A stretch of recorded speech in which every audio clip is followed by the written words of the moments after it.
Pois é, aparentemente ninguém gostou do final de Attack on Titan, e o Viajante Galáctico parece ter sido um desses. Vamos ver o que tem pra falar aqui, porque, pô, velho, só eu que gostei, vou até deixar meu likezinho aqui pra fortalecer. Se inscrevam, vamos me inscrever também, e bora ver. Olha só, quando você se sentir um trouxa, lembre-se, os fãs de Shingeki no Kyojin esperaram 3 anos por um fim de uma temporada que foi dividida em 5 partes só pra no final, a conclusão dessa jornada que a gente tanto ama. Tipo assim, era o final, fim, final parte 1, parte 2, parte 3, season finale.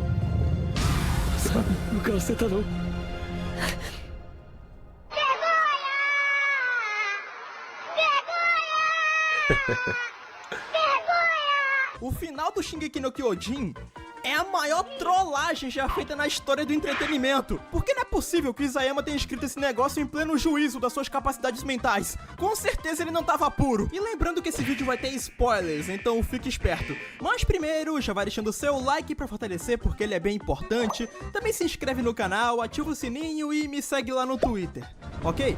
Então sabendo disso, vamos parar com a enrolação e vamos logo pro vídeo. Fala galera, eu sou Biel Maximoff e você está no Viajante Galáctico. E seguinte, depois de uma longa e chatíssima espera, o polêmico e extremamente macetado final de Shingeki no Kyojin foi adaptado para uma versão animada. E se por algum motivo você acreditou que o Estúdio Mapa, com esse tanto de treta interna que vem acontecendo nos últimos anos, criaria um final original completamente novo para a obra só porque a conclusão do mangá foi duramente criticada por todo mundo? Você é maluco. A minha relação com o polêmico arco final... Não, fora que não tem nada a ver, né? Você tá adaptando um mangá que existe um final que já tá fechadinho. Você vai meter um final original seu? Você é doido, é um desrespeito com o autor, com o mangaka. Acho que nem pode fazer isso na real, né? Attack on Titan é meio que agridoce, porque sim, eu gosto da história post-time skip até um determinado momento. Eu gosto da forma como eles apresentam os guerreiros de Marley, as suas histórias. Eu gosto como a temporada trabalha com esse lance de causa e efeito até um certo ponto. Eu curto muito a ideia de desenvolver o lado maléfico do Eren, porque faz total sentido com tudo que esse personagem sofreu e com todos os traços da personalidade dele que foram apresentados até então. A ideia de transformar Eren Yeager, o protagonista de Shingeki no Kyojin, no vilão final que quer esmagar as pessoas que querem destruir o seu povo, é uma ideia ousada e é muito foda. Porém, os elogios... Não, mas depois de tudo que o Eren passou, o cara que não ficasse maluco, louco das ideias também, puta que pariu, né? Não era param por aqui, isso, pois não tem como. A 4ª temporada de Attack on Titan é um tapa na cara das pessoas que gostam dessa obra. Como eu falei, ela tem bons momentos, só que infelizmente ela acaba derrapando muito quando ela tenta explorar o lado místico de Shingeki no Kyojin. Sendo mais específico, a história começa a ficar bem esquisita quando os caminhos começam a ganhar mais destaque, porque a partir desse momento, a história dá uma viajada na maionese sinistra e tudo fica muito confuso, ao ponto do roteiro de Shingeki no Kyojin se parecer muito mais com uma fanfic do que um material oficial escrito por um roteirista de verdade. Ao começar que o Isayama começou a viajar demais nos poderes dos titãs. Até metade da 4ª temporada eles possuíam poderes simples. Olha só, esse aqui é gigante, esse aqui é muito forte, tem uma armadura, esse aqui é rápido, esse aqui é o mais pica de todos e ele tem o controle dos caminhos. Era tudo muito fácil de compreender. Mas aí bateu a loucura na cabeça do Isayama e... Titã Mandíbula, galinha, voador com o poder do Titã Bestial. O quê? Que porra é essa, cara? E acredite, isso aqui nem é o principal problema. Conforme o Isayama vai se aprofundando nos caminhos, na origem da M3... Mano, sinceramente isso não me incomodou não. Na moral, pra mim... Pô, tem todo tipo de titã. Isso que a gente vê é uma geração de vários. Tanto que no finalzinho a gente vê, pô, tem um titã que voa, que é galinha, que mistura poderes. E pra mim... fez muita diferença, não, nos poderes dúbios do Titã Fundador, tudo vai virando uma bagunça do caralho que vai interferindo diretamente no... o Titã Fundador, os poderes dele ser meio bizarro, meio sem nexo, realmente, isso faz sentido, só que... Ou melhor, isso não faz muito sentido, é meio estranho, só que desde o início. Desde o início já era uma parada meio assim, tá, mas quais são os poderes dele? Ele controla os outros, ele tem um chamado pra acordar todo mundo, ele faz só isso, ele faz mais uma coisa, porque, pô, poderia ter algo mais bufado, né? Principalmente pro combate direto, sei lá. O rumo da história principal. Olha só que lindo. E o que mais me quebra é a porcaria do poder que permite que o Eren interfira diretamente em eventos do passado para que o resultado disso beneficie no futuro. A tal da viagem no tempo. E isso é uma porcaria, pois esse é um poder que só existe por um único motivo.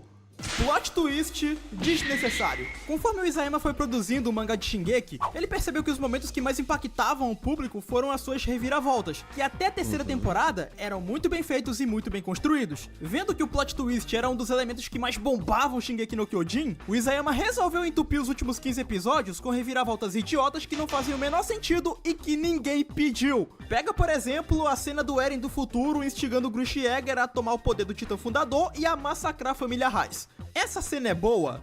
Sim, ela é muito boa. Só que, o que essa reviravolta agregou pro enredo geral de Shingeki no Kyojin? Sei lá. Qual era a ideia do Isayama mostrando isso pra gente? Era mostrar que o Eren é um psicopata que usa até mesmo seu pai pra atingir o objetivo dele?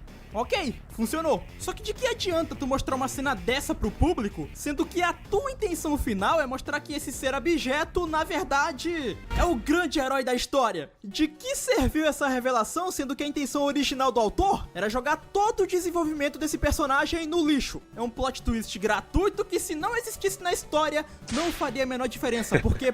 Mano, então, eu discordo em partes por conta do seguinte.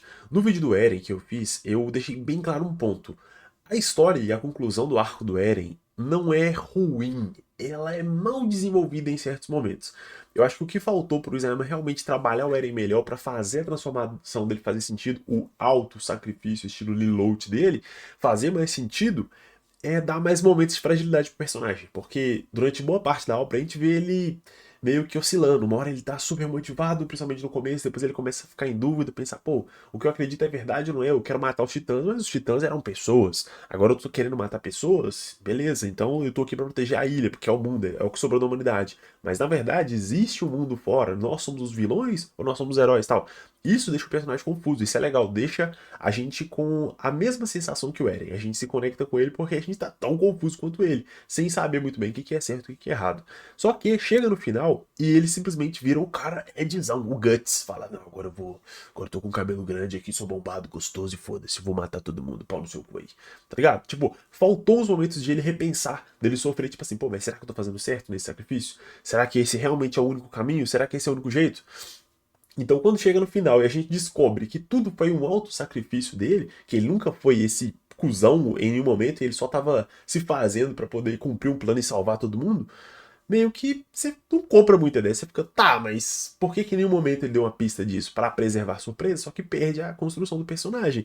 Então eu acho que esse plot twist faria mais sentido se a gente visse esses momentos de loucura do Eren. Porque depois que ele beija a mão da história lá e começa a ver o presente, passado e futuro ao mesmo tempo e perde a noção de efeito e causa, em que se eu fizer isso, isso vai acontecer e depois isso, pro Eren não existe isso, não existe uma linha do tempo. Porque o Eren consegue vivenciar, não só ver, mas vivenciar tudo ao mesmo tempo.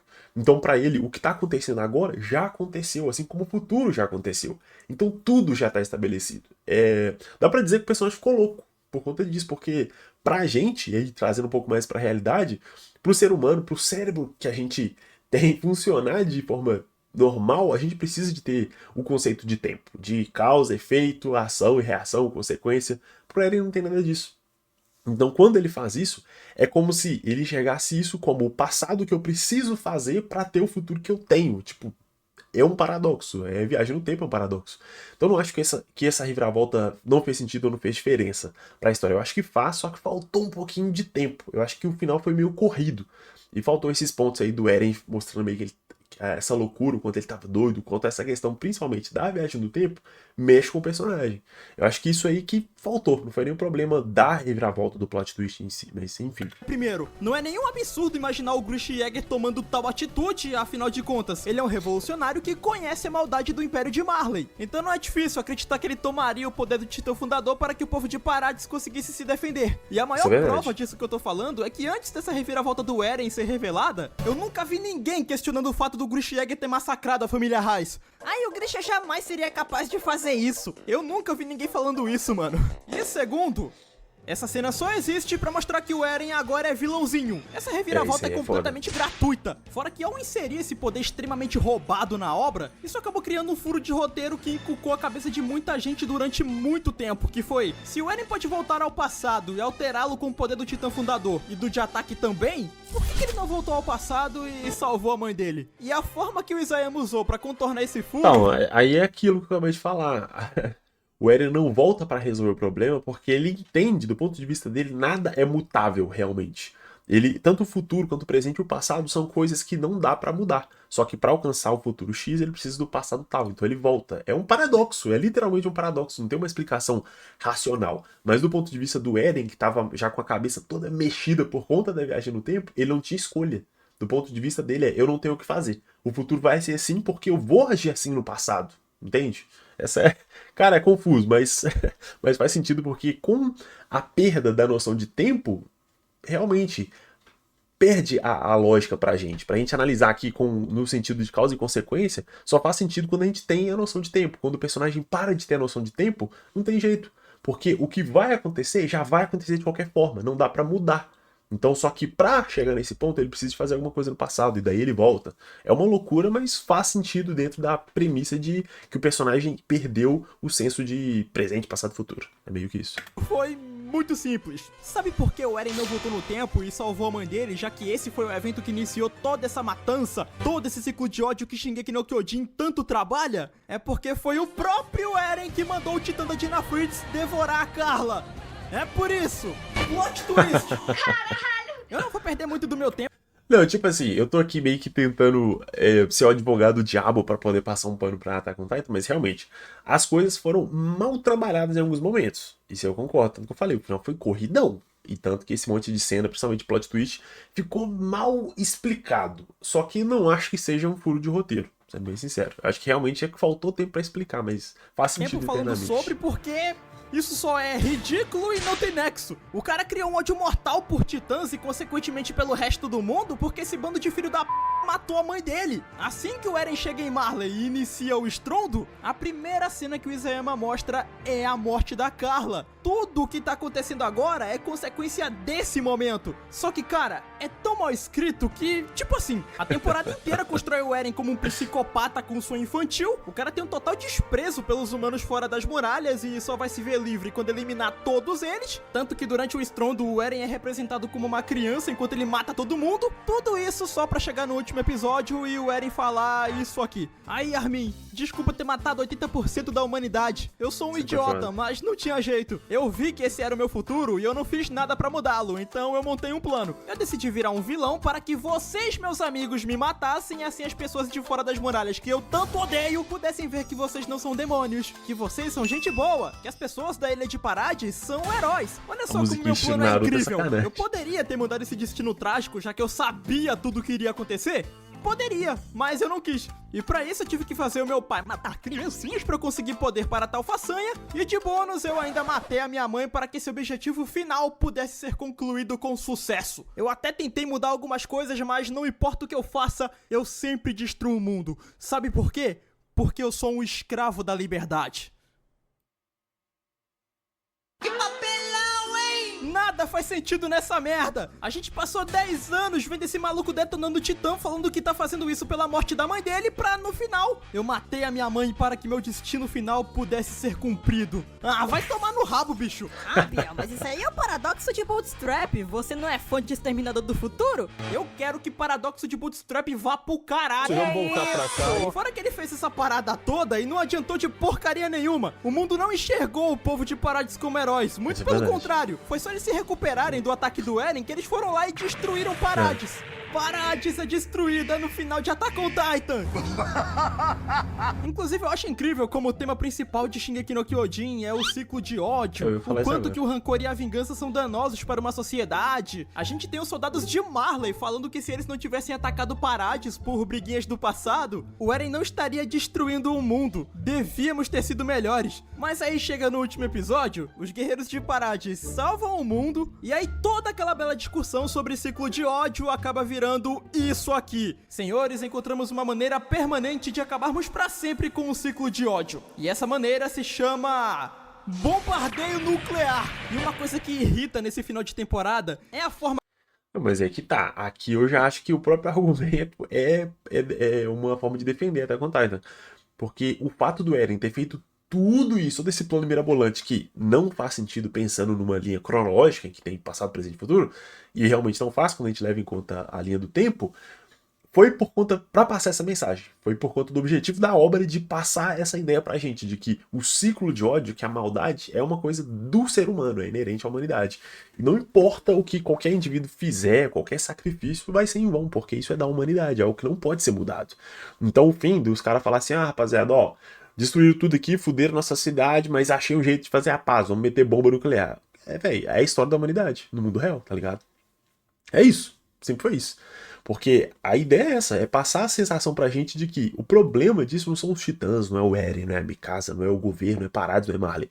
É o ser humano. O ser humano gosta da treta, gosta da desgraça, gosta de matar o outro. Então não tem o que fazer, não tem sacrifício. Não importa se o Eren vai virar o vilão, enquanto não exterminar todo mundo, não vai resolver o problema do ser humano, entende? Essa é a mensagem. Então, tipo, tá coerente, ainda tá coerente. O que isso faz o sacrifício do Eren parecer besta? Sim, só que o objetivo é esse. O objetivo é mostrar que o sacrifício do Eren foi em vão, foi inútil. Nada que ele fez realmente teve um impacto, porque não dá pra ter um impacto. Ninguém pode mudar o mundo sozinho, se o problema do mundo são as pessoas. Como os personagens traem os seus propósitos do mais absoluto nada. É lógico que isso fica mais gritante no Eren, já que além do roteiro pintar ele como um coitadinho, os caras ainda transformaram o Eren num gado da Mikasa. É, isso aí foi foda. Mano, isso aí incomodou realmente. Isso aí foi, nossa senhora. Porque aí entra naquela parada, de novo, tipo, faltaram momentos de mostrar o Eren tendo dúvidas, ele, tipo assim, ele sendo mal, mas aí quando todo mundo sai, ele meio triste, tipo assim, pô, velho, eu tô fazendo isso aqui, mas eu não tô feliz. Uma coisa, mesmo que fosse sutil, dele, tipo assim, com aquela cara de mauzão, na hora que todo mundo sai, ele já fecha a cara com um semblante triste. Isso aí já daria uma diquinha, que ele tá fingindo. Ou, por exemplo, ele destrata a Mikasa e depois ele sofre com isso, alguma coisinha pra dar uma pisca. Uma pisca. Dar uma dica pra gente, uma piscada pra gente, isso que eu quis dizer. Que ele tá fingindo, que ele tá interpretando um papel, que ele tá fazendo todo esse sacrifício por um objetivo. Aí sim. Só que do jeito que foi feito, realmente parece que o personagem traiu a própria essência, entende? Então não acho que o problema foi a transformação, foi a forma que foi feita, não o que foi feito. Mas é foda, eu sei que defender o final de Attack on Titan é foda, essa é a advogada do diabo. Eu tô tentando.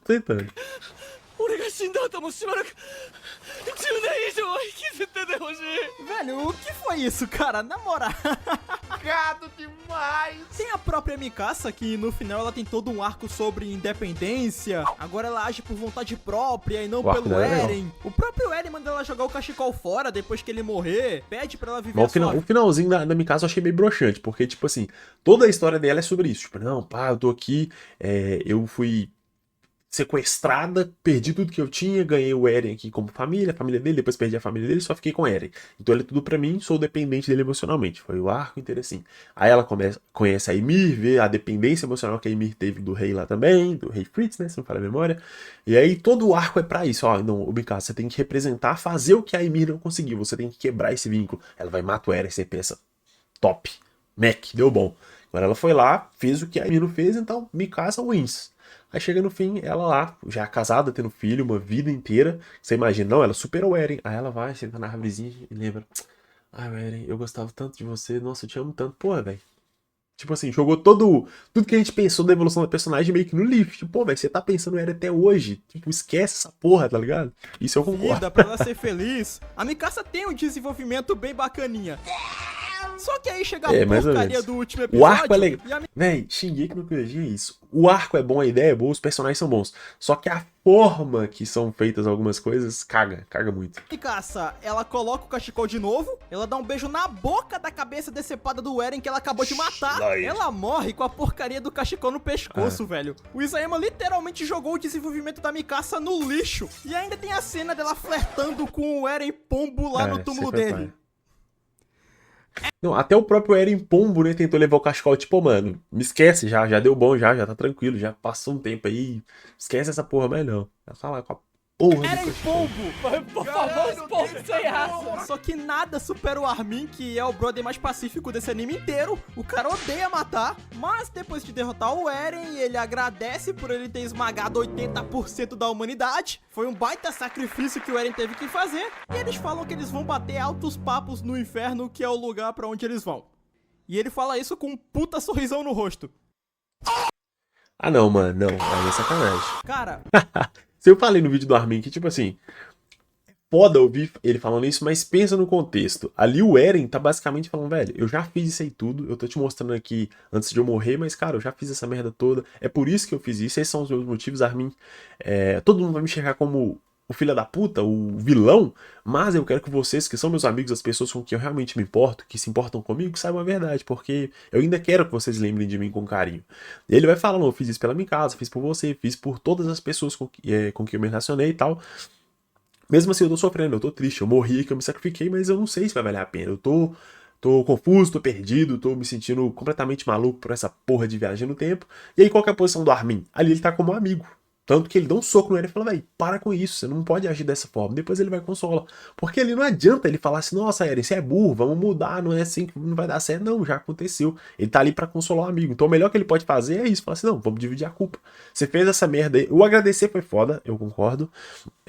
Mas a questão de consolar o amigo eu acho que faz sentido, é o papel dele ali. Ele quer dizer que, tipo assim, velho, você fez merda, realmente, você tá tudo errado, a gente vai pro inferno por isso, porque a gente matou muita gente, a gente tá errado.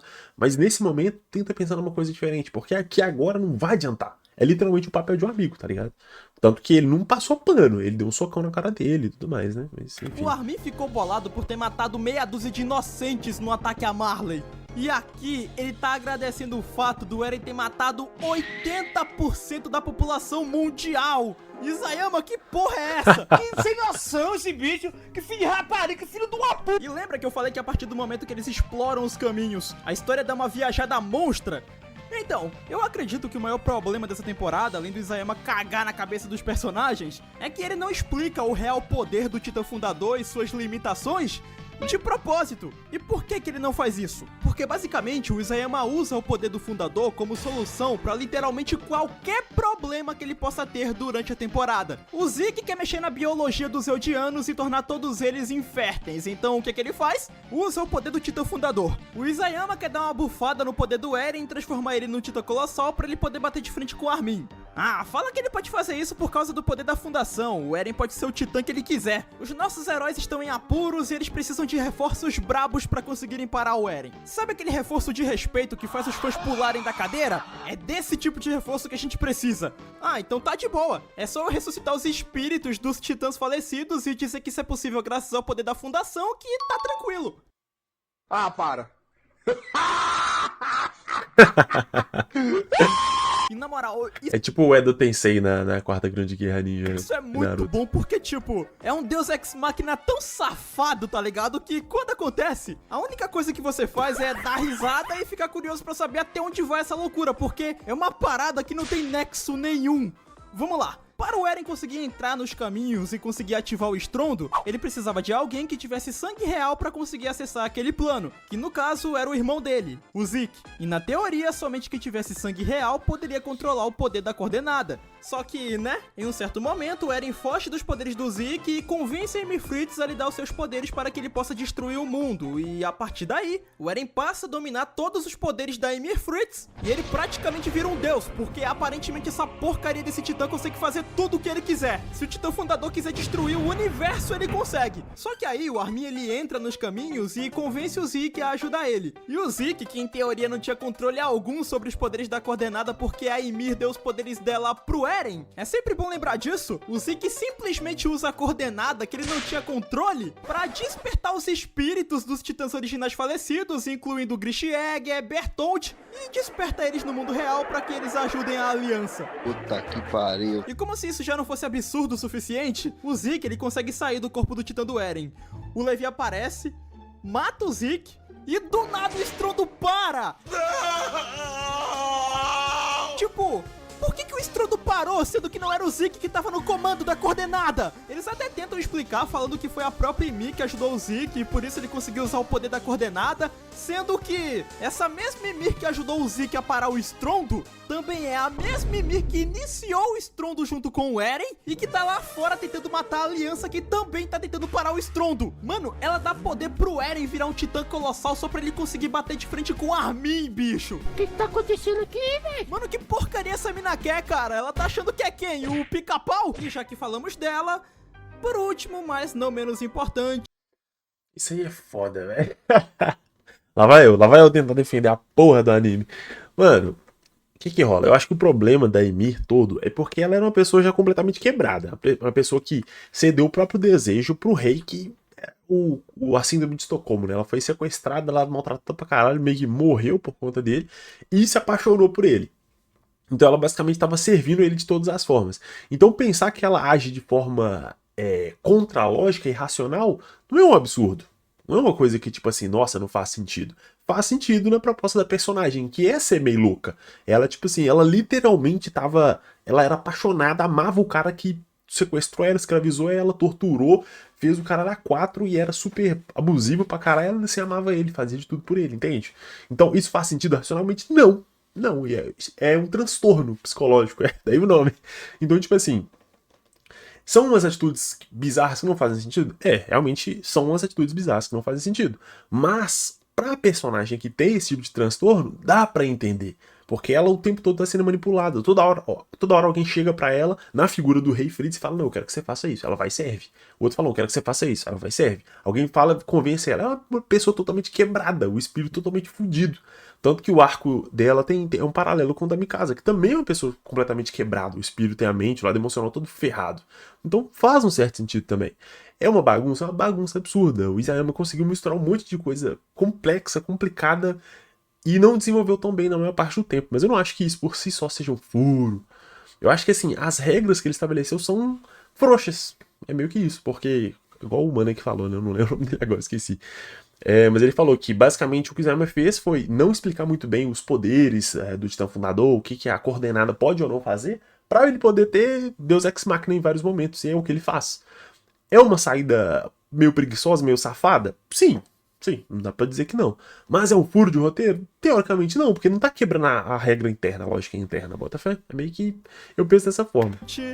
A fundadora, Ymir Fritz, que eu acredito que seja a maior decepção da fanbase de Shingeki no Kyojin, pois é uma personagem que não tem nenhuma personalidade, ela é totalmente contraditória e muito mal escrita. Ela fazia parte de uma vila pacata que um dia foi dominada pelo Império Eldiano. Ela e o seu povo foram torturados, massacrados e escravizados por esses vagabundos. A coitada até mesmo teve a sua língua arrancada, cara, e ela era uma criança. E é claro que, como todo escravo, ela sonhava em um dia ter a sua liberdade. Tanto que ela acaba libertando o grupinho de porcos do rei Fritz e por isso o rei tenta matar a coitada. Só que aí ela consegue os poderes de titã e em vez dela matar o rei e libertar os escravos que foram massacrados por ele, a Ymir volta pro reino de Eldia pra servir a porcaria do rei. Exatamente. Ela ajuda o rei Fritz a conquistar vários países pelo mundo. Ela tem filhos com o rei Fritz. Ela se apaixona pelo rei Fritz. Ela morre por esse maluco, mano. Depois é dito que ela vai pros caminhos com mentalidade de escrava. E o grande objetivo dela é ser livre desse sentimento, desse amor doentio que trouxe tanta desgraça pro universo de Shingeki. E a única pessoa que poderia libertar a Ymir Fritz é uma pessoa que amou tanto quanto ela em sua vida, mas que não cometeu os mesmos erros que a própria Ymir cometeu.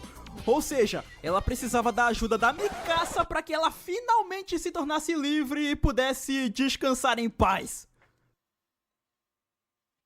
Nigga, what the fuck is this bullshit? Cara, isso é o final de Shingeki no Kyojin. É uma sequência bizarra de bullshits acontecendo e no fim, tu não entende porcaria nenhuma do que tá acontecendo. Não, tipo assim, ó, eu acredito que esse mano tá fazendo, obviamente, o vídeo no intuito de zoar mesmo, de fazer meme com bagulho e funcionou. Realmente, os pontos que ele critica são confusos, meio bugado e dá um memezinho legal, ficou engraçado. Mas realmente, a maioria do que ele disse eu não acho que sejam furos de roteiros e coisas que não fazem sentido. Acho que são coisas que foram mal explicadas pelo Isayama. Eu acho que faltou tempo no mangá, foi meio rushado e consequentemente isso refletiu no anime, né? E E isso é o principal fator do pessoal cagar tanto na cabeça do finalzinho de Attack on Titan. Eu não acho que seja ruim, porque a mensagem ficou clara do início ao fim, passou do início ao fim, a maioria dos personagens teve um desenvolvimento razoável, todos eles, não todos, né? A maioria deles tem um arco interessante, tem um crescimento, uma evolução, o que é bom também, só que faltou tempo para algumas coisas, então algumas coisas ficou meio assim, meio esquisito, meio estranho, tipo do Armin, tipo da Mikasa. Alguns pontos que realmente ele escorregou, que é o finalzinho da Mikasa, por exemplo. Aquela fala do Armin de agradecer o Eren. São pontos que a falta do Eren ter aqueles momentos de dúvida, um momento de ele refletindo se aquilo tá ou não certo, isso aí fez muita falta. Só que não acho que a gente pode olhar pra isso e falar que são furos de roteiro. Eu acho que o Isayama espertamente, sagazmente, deixou tudo muito frouxo nas regras do mundo. Ou melhor, não tão frouxo, né? Mas frouxo bastante pra ele conseguir tirar dar uma, sabe? Um jeitinho japonês. Um jeitinho brasileiro, mas o cara é japa, né? Não tem como. Pra dar um jeitinho japonês e resolver a situação de formas criativas, com Deus Ex Machina várias vezes. Mas enfim, é basicamente isso. Eu acho que assim, pelo meme, beleza, funcionou bastante, mas a maioria não acha que seja furo, não. Beleza? Ó, fechar o vídeo do mano.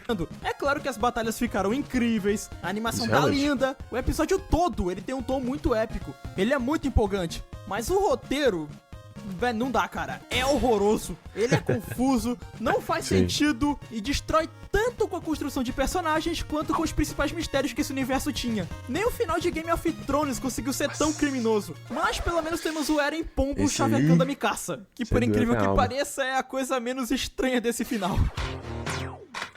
Mas, no caso de Game of Thrones, não saiu o livro ainda, né? Vamos ver quando sai. Mas enfim, rapaziada, espero que vocês tenham gostado.